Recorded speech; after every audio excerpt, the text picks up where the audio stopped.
The Magnificent Seven, as it's being called, has had a phenomenal year in 2023. It's really driven the S&P 500. And if you look at the Magnificent Seven and their performance versus the S&P 493, a vast majority of the returns for the entire S&P 500 is concentrated among just those 7 companies. And the S&P 500 is an index that is weighted based on market cap, meaning the bigger the company, the more weight they have in the index.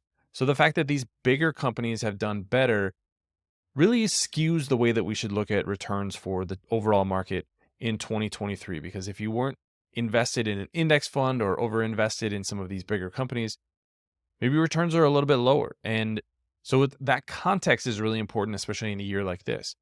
But why did those 7 companies in particular do well in 2023 from an investment perspective? Why are their stocks up? That's what I want to dig into today, because there's a few reasons and then there's some things to think about for 2024. My name is Travis Hoium. Thanks for watching Asymmetric Investing. Please subscribe here on YouTube for all my content. And thanks to this video's sponsor, The Motley Fool. Check out fool.com/ASYM for their top 10 stocks to buy right now. And I want to start with a chart that shows the price to earnings multiple of all 7 stocks in the Magnificent Seven. This is Tesla, Nvidia, Apple, Amazon, Meta Platforms, Microsoft, and Alphabet. You can see that the price to earnings multiple for each of these is extremely high. The average is about 50, and this is on a trailing 12-month basis, but those are known numbers, and that's why I like to use that as opposed to next 12-month basis, which is based on analyst estimates. But what's interesting here is not just that they have high price to earnings multiples, it's the change in those multiples in 2023. This is the change in the price to earnings multiple over the past year. You can see that Meta Platforms in particular has recovered extremely well, and a huge reason that they have gone up as much as they have is what's called multiple expansion. So earnings aren't necessarily up as much as the stock, which means that the price to earnings multiple is simply higher than it was a year ago. Now, that recovery may make sense for Meta, but this is something that we see across the board. Tesla's price to earnings multiple has increased 88% this year. Alphabet's is up 53%. Even Apple, whose growth is slowing, is a really mature company, nearly a 50% increase in the price to earnings multiple. Ironically, Nvidia's price to earnings multiple has actually declined. This is the one company in this list who has a price to earnings multiple that's down over that past year. I'll get to them in just a second, but I think the trend here is really interesting because what we call multiple expansion has really driven the gains for a lot of these companies. Yes, they're doing well.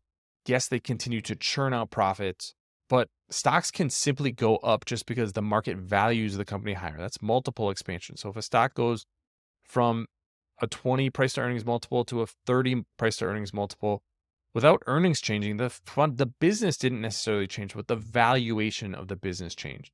So as a basket of stocks, all 7 of these stocks are very expensive, as I talked about with the price to earnings multiple to start, and they've also seen those multiples go up over time. But the driver of that, I think, is really interesting to look back for 2023. Thanks to our friends at The Motley Fool for sponsoring this video. Visit fool.com/ASYM for the top 10 stocks to buy right now. I think one of the things that we can look at for 2023 specifically is all 7 of these stocks have an artificial intelligence angle. But the one to start with is Nvidia. This is clearly the company that has stolen the show in 2023. And this is the chart that I think is the most striking about Nvidia. This is data center revenue in green, and then total EBIT, or earnings before interest and taxes, in blue. You can see that the data center revenue, which is going to be a vast majority of the revenue associated with artificial intelligence. This is what they're selling to cloud providers that are ultimately going into a lot of the products like ChatGPT or Midjourney that you may have used. And growth has just absolutely exploded. These are quarterly numbers. And you can see that in just the April 2023 quarter, revenue for this segment was $4.3 billion. Now that's up to $14.5 billion. And the company is expecting growth to continue. This is also translated to massive numbers on the bottom line. You can see the total EBIT now up to $10.4 billion. That's for the company overall, but the trend is just tremendous. And I think there was really a halo effect from Nvidia on a lot of these other companies. You have Alphabet trying to catch up with a lot of their Bard products. They have TPUs. You have Meta open sourcing a lot of their artificial intelligence work. They're also including chat products in the new Ray-Ban sunglasses. So both of those companies obviously have a way into AI. Microsoft obviously is the partner with OpenAI, so they're making huge bets on artificial intelligence. And few companies have talked about AI as much as Tesla. So there's another company that's getting tailwinds, whether you're looking at full self-driving or Dojo or the Optimus robot. There are ways to look at Tesla bullishly from an artificial intelligence standpoint as well. So I think really the trend for 2023, when we look back, was multiple expansion. But why did that multiple expansion happen? And I think artificial intelligence and the growth at NVIDIA in particular really tells a lot of the story, because investors then go around and think, okay, who else is going to benefit from AI in the way that NVIDIA has? And these companies that we're talking about here, this Magnificent Seven, are really obvious answers, because this is ultimately going to be a sustaining innovation, meaning it will make the bigger companies even more powerful, as opposed to a disruptive innovation, which means that it may knock these companies off their current perch. So I think looking back on the year, this is going to be the big trend, is artificial intelligence and the premium that the market paid for any company that had massive exposure to artificial intelligence.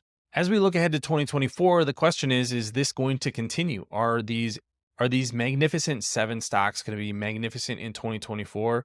And that's where I get a little bit more hesitant. I think you look at the drivers of the market and of these companies in particular in 2023, are those repeatable next year? It's going to be much more rubber needs to hit the road. We're going to learn a lot about what kind of demand and pricing NVIDIA can have for its graphics cards. We've had almost every company that I mentioned here is developing their own AI chips. So there's going to be a lot more competition in the space. We're also getting to the point where just building out models and launching a new model and testing something isn't going to be good enough. We're going to have to see what customers are actually going to use artificial intelligence for. So does some of that shine wear off in 2024? And then do we get multiple compression? That would be something that I think investors should have on their minds for 2024 is, are these companies going to live up to an average price to earnings multiple of 50 times on a trailing basis? That is a huge multiple to live up to. That's a lot of growth priced into these stocks. And as some of the biggest companies in the world, I'm not sure that we can compound revenue at 20% plus per year to justify that kind of multiple. So lots to think about. But looking back, the drivers of the Magnificent Seven in 2023, clearly multiple expansion driven by artificial intelligence. I think that's the story of the year.